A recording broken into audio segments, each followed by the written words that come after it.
Okay. Okay, as I'll start by saying, I am Manda Steve, student in international business, master's in international business. This is for the global management course.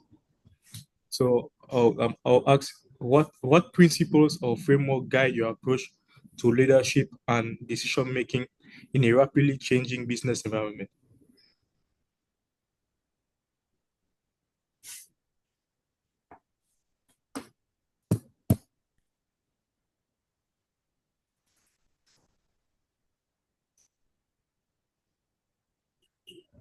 I think my principles are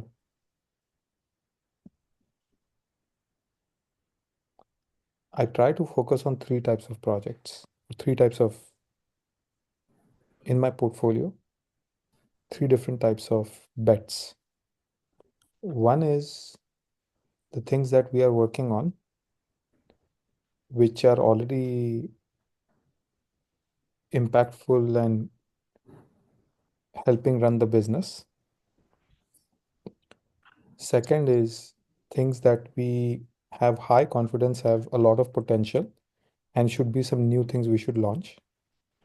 And the third is some new ideas, novel ideas that we have never tried before. That's my high level framework. The things in those buckets, the things that we are working on or the business is already using and running, improvements to things that we are already using. Usually I allocate about 70% of my time and resources to those things. 20% to things which have high potential and I want to try next, or I want the company to try next. And 10% for new ideas, which may or may not work out.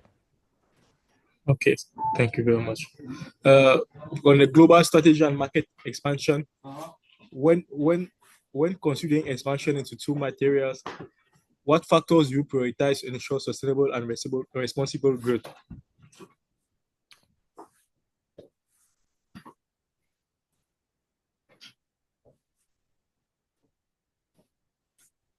I think three things. One is the cost of expansion and the time of expansion, right? Mm. Second is after we do the expansion, is it going to result in some time in a positive business outcome, like positive return on investment? And the last thing is defensibility, meaning are there other competitors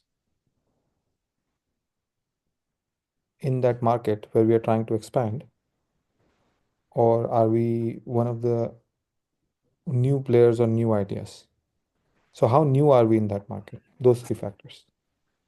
Okay, when talking about cross-cultural communication and team dynamics, how do you approach cross-cultural communication within your teams, and what are the specific strategies that you find most effective for fostering collaboration across diverse cultural backgrounds?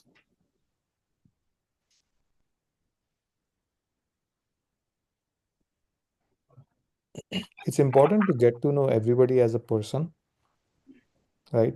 Somebody from an Asian background is different from somebody from Europe, is different from somebody from the US, is different from somebody, uh, you know, like a Caucasian is different from, um, in terms of culture, right? A Caucasian is different, for example, could be different from an Asian American. They come from different backgrounds. So for cross-cultural communication, it's important to understand, to really connect with people, with everybody from different backgrounds. I try to understand what matters culturally, what are some important things to them. For example, somebody with a Japanese background, they generally have deferential culture, which means they are used to following instructions that they have a rank, culture of a rank. right? Somebody is at a higher authority, lower authority, and they have the culture in Japan of following uh, the advice that somebody at a higher authority gives to a lower authority. That's not the case in the US. In the US, even if somebody from a higher authority gives an instruction to somebody in a lower rank, the person lower will think critically whether it makes sense or not. It's not always true. So it's nuanced in different cultures. So what I'm trying to say is two things. One is uh, when I communicate with different cultures, I want to make sure that uh, it's not coming across as I want to encourage them to think for themselves, regardless of cultural background. I want them to, have a similar when if I give an idea, somebody else gives an idea, or they get an idea from anywhere. They need to develop that critical thinking, regardless of what culture they come from. And secondly, more importantly, we are all working as a team, as friends at the end of the day. So for me, it's important to understand, for example, their festivals, you know, for example, somebody in my team is an Asian from Asia. She's from China, and it's important for me to understand what is the Chinese New Year, what year, what animal symbol is it this year. I can wish her when the New Year happens. So things like that help make our bonds stronger as a team and connect more as people rather than just as work colleagues. So those couple things, right? Number one is personally, on a personal level, I like to understand their cultural as much as I can, understand their cultural, what matters to them, and follow it as best as I can. But professionally, I want to make sure that the culture doesn't get in the way of critical thinking and getting the work. Okay, thank you very much. How you guys do employee? What methods have you find to be most successful for motivating and retaining employees, especially in different cultural contexts? At the end of the day, Steve, there are two things. One is, uh, at least in my team, I can speak for my team. Everybody comes to work because they love the work.